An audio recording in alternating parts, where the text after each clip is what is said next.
Folks, over the last few weeks, I've heard from a lot of people who have come onto my channel and attacked me and others saying that you are lying, and then they refer to the court records, they refer to the transcripts that are made public, they refer to some of the public information, certainly the what the press puts out, which are actually effectively written by the police officers themselves, which is hearsay.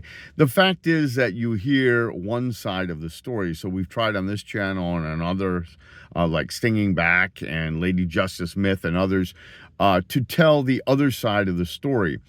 But the simple fact of the matter is that there are many people across the country, hundreds, even thousands, who have been impacted by the stings, who over and over again share one common thread. There's no evidence that we're looking for children. There's no evidence, because that's why they were on adult sites. There is evidence that they were into fantasy and role play, and that police wove an elaborate scheme that started out by claiming they were an adult, impersonating a real or an actual adult, a real adult, or an actual decoy that they created, and then doing a bait and switch later on. Those are the very basic elements of it. And then claiming after that the aggressor in this was not the police officer. Of course, they're too noble and caring for children. No, it was the person they set up. And then they exploited the person's vulnerabilities, not their illegality, not their intent to commit a crime, but the scenario that the website allowed and that the police officer helped to create by adding elements to it. And then they lay that all at the doorstep of the person who supposedly was intending to commit the crime, and then they gain their conviction. And because most of the tools are in the hands of the prosecutor, they're able to create a 97, 8, 9% conviction rate. It's real simple. But you have to ask yourself, if you're being fair, what is there on the other side that I'm not seeing? Do police have a motivation to do this? And if child predation is so rampant, if it's everywhere, why are police going out of their way to weave ever more incredible scenarios? For example, we've talked about on this channel where they're actually opening up chat rooms on places like Kick. They are the moderator of the chat room, and other police officers are in that chat room, and they invite others who will become their targets, who will have their lives destroyed and ruined, into that chat room where police propose sex to begin with, where police share pictures sometimes, where police show you how to get the pictures that you never asked for. Okay? This is what's happening over and over again. And it's disgusting, it's disgraceful, and you have to ask yourself, isn't there another story on the other side that I need to know about?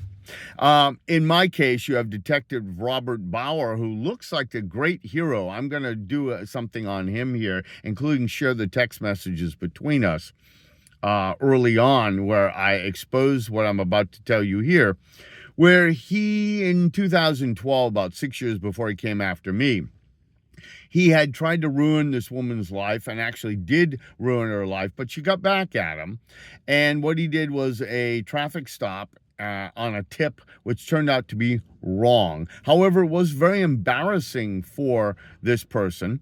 And when he realized that he had made a mistake, instead of owning up to the mistake, he lied. He did worse than lying. He set this woman up by setting her up with a felony impersonating a police officer because she had a badge. The badge wasn't a police badge. It was a badge of a different sort.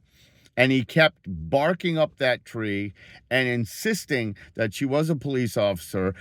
Court after court after court told him he was wrong. He continued to hide behind qualified immunity because she was suing him.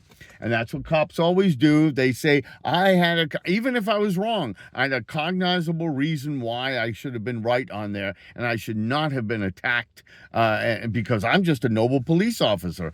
And the court denied him that. Do you know how often courts deny qualified immunity to cops? Not very damn often. And by the way, qualified immunity is not in the Constitution. It's a made up BS, what do they call it? A element of the law. They don't call it that. That's what I'm calling it now.